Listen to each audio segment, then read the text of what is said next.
meu projeto é um projeto de açafrão, crocos sativos, é como se chama a planta, que é um bulbo que nós plantamos em agosto e ele vai lançar a sua primeira floração a partir de meados de outubro. Essa floração dura sensivelmente um mês e recolhemos as flores. Delas retiramos 3 filamentos vermelhos e depois esses filamentos são secos e, portanto, são posteriormente colocados num frasco, são acondicionados. Durante um mês não podemos mexer-lhes para eles apurarem a sua fragrância, a sua cor, o seu sabor, e só depois desse mês é que eles estão em condições de serem comercializados, de serem vendidos. Nesse período, que vai desde a floração até maio, a planta está em crescimento, o bulbo vai multiplicando, ou seja, cada bulbo em média desenvolve 3 a 4 bulbos filhos que crescem à volta do bulbo pai, digamos assim, e chegados a maio os bulbos perdem as suas folhas, umas folhas verdes e pontiagudas que duram desde a floração até maio. Essas folhas vão secar, o que nos indica, a nós, produtor, que o bulbo entra num processo de dormência. Durante esse processo nós podemos até arrancar o bulbo e transplantá-lo para outro terreno, ou eventualmente vendê-los, se assim quisermos. Estamos em Vieira do Minho, na freguesia de Pinheiro mais propriamente. A mais desafiante é a fase da colheita. É desafiante e difícil na medida em que a floração se dá num curto período de tempo e cada flor que se perde é, digamos assim, dinheiro que perdemos. Ou seja, nós se tivermos condições climatéricas que não nos permitam fazer a colheita, as flores vão ficar no campo e vão degradar-se, nós podemos aproveitar. A colheita é feita manualmente, o que torna muito difícil em termos físicos fazê-la. Neste sítio onde estamos, no pico da colheita, no ano passado, foi feita durante um dia a colheita de 13.000 flores e, portanto, só por este número dá para perceber a dificuldade e a exigência física de o fazer. E depois, além de colher as flores, tem que ser separado aquilo que é a pétala, aquilo que é um filamento amarelo que não tem valor, digamos assim, comercial, e o filamento que nos interessa, que é o filamento vermelho do açafrão. E, portanto, esse processo é também ele muito moroso, o que torna muito exigente esse momento da colheita e da separação dos filamentos da própria flor. Bom, o projeto da AJAP foi uma oportunidade interessante que surgiu há sensivelmente 2 meses, quando começamos a falar nisso, e ter o aconselhamento económico-financeiro, digamos assim, e que já ele é baseado também naquele que é o meu conhecimento do terreno e desta produção durante este ano e meio, faz com que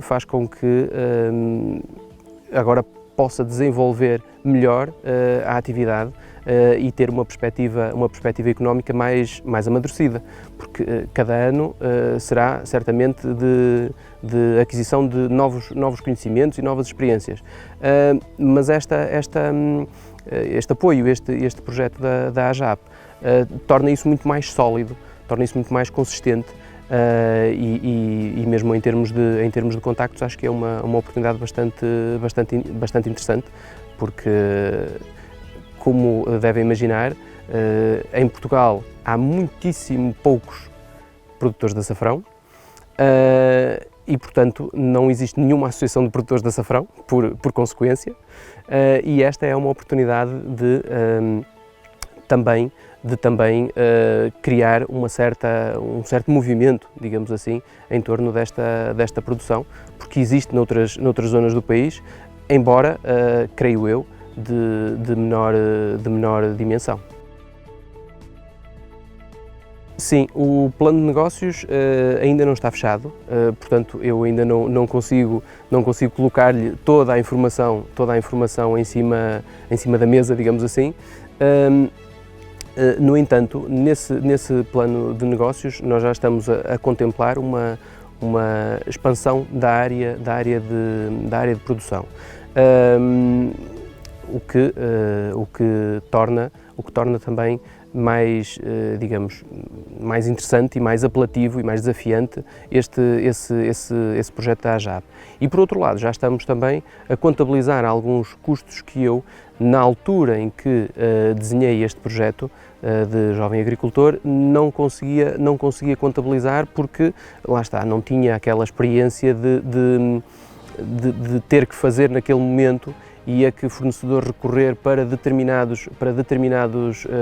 serviços, para compra de determinados produtos e, entretanto, com as necessidades a aparecerem ao longo do projeto, hoje já tenho muito mais conhecimento para fazer isso e, portanto, esses meus novos conhecimentos, essas minhas novas informações já estão vertidas agora no plano de negócios que a AJAP está a concluir. Infelizmente não tive a oportunidade porque creio eu que era em Macedo Cavaleiros e coincidia com um fim de semana em que eu não tive possibilidade de me deslocar a Macedo Cavaleiros, até porque Macedo Cavaleiros não é aqui ao lado e, portanto, eu infelizmente não tive ocasião de participar. No entanto, tive digamos assim, um briefing daquilo que foi trabalhado pelas técnicas que se deslocaram, inclusivamente aqui, para ver o local onde se desenvolvia o projeto e fizemos uma reunião para tratar das questões relacionadas com o plano de negócio. Eu acho que tem potencial, aliás, se eu não achasse que tinha potencial, eu próprio não me teria aventurado nesse caminho. E eu acho que tem potencial por um ponto que eu já salientei há pouco, que é nesta zona, por exemplo, o parente selvagem do açafrão, ele vai florir no mesmo momento que o açafrão que eu cultivo aqui. Ou seja, é uma planta, é um crocus que existe por todo lado, que não é exigente em termos de solo e, portanto, o nosso país tem zonas onde o açafrão pode perfeitamente ser cultivado. Essa é uma discussão já muito alargada e há medidas que naturalmente podem ser tomadas na esfera local, municípios, mas sobretudo na esfera nacional, porque aquilo a que se tem assistido nas últimas décadas, a desertificação, é uma consequência de um certo abandono do interior e daquilo que são as atividades do setor primário, nomeadamente a agricultura, a pecuária. O envelhecimento da população depois acaba por ser uma consequência de tudo isso. E enquanto não houver medidas que consigam fixar verdadeiramente as pessoas, não vejo que isso seja muito fácil de acontecer. A questão é que o interior é sempre olhado como se fosse um número. Nós temos X número de habitantes, portanto, por este número de habitantes nós temos que ter X número de médicos, X número de professores, X número de enfermeiros, etc. E não podemos tratar de maneira igual aquilo que é diferente, porque o interior é muito diferente do litoral, o interior tem áreas com muito menos população, mas também tem áreas florestais e, portanto, o que temos que decidir enquanto país é o que é prioritário e estabelecer um equilíbrio entre uma coisa e outra. Eu lembro-me que, para dar um exemplo de um outro país, na Alemanha, quando a Alemanha se unificou, o investimento do governo alemão passou para Berlim de Leste e as principais empresas alemãs criaram as suas sedes em Berlim de Leste para contribuir para uma certa reconstrução, para uma certa não, para uma absoluta reconstrução daquilo que foi a capital, que era apenas capital da RFA na altura. E, portanto, é este tipo de discriminação positiva que é necessário ter, e não aquela ideia de que dá-se um subsídio a um produtor e pronto, ele fica sossegado e não faz muito barulho, que é um bocado essa a lógica que preside a toda esta política, seja ela agrícola, seja ela de outra natureza. Portanto, acho que é essa discriminação positiva que é necessário desenvolver. Nós, o processo de comercialização começou há muito pouco tempo, porque estivemos, portanto, por fases, estivemos a decidir a imagem que queríamos para a marca, estivemos a decidir as embalagens para a marca e estamos agora, digamos, a entrar a fundo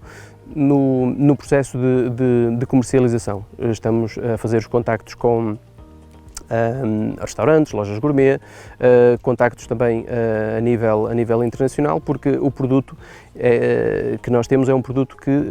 tem um valor de mercado muito superior no estrangeiro, nomeadamente em França, na Suíça, na Alemanha, e portanto esse é um objetivo prioritário que nós assumimos, que é a exportação do produto. Inclusivamente temos o objetivo de participar em feiras internacionais, nomeadamente aquela que é, porventura, a maior, que é na Alemanha, a Biofach, que acontece em fevereiro do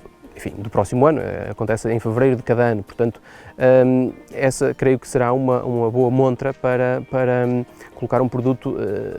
diferenciado. E como é que escolheu o nome Fios de Ouro? Porque o açafrão é considerado como o ouro vermelho. Ele é assim apelidado por ter um valor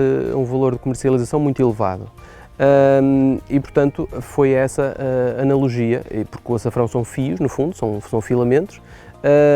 que são vermelhos, mas como é muito caro, o ouro pareceu-me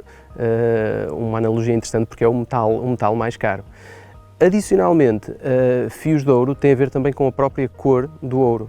porque nós temos objetivo, num médio prazo,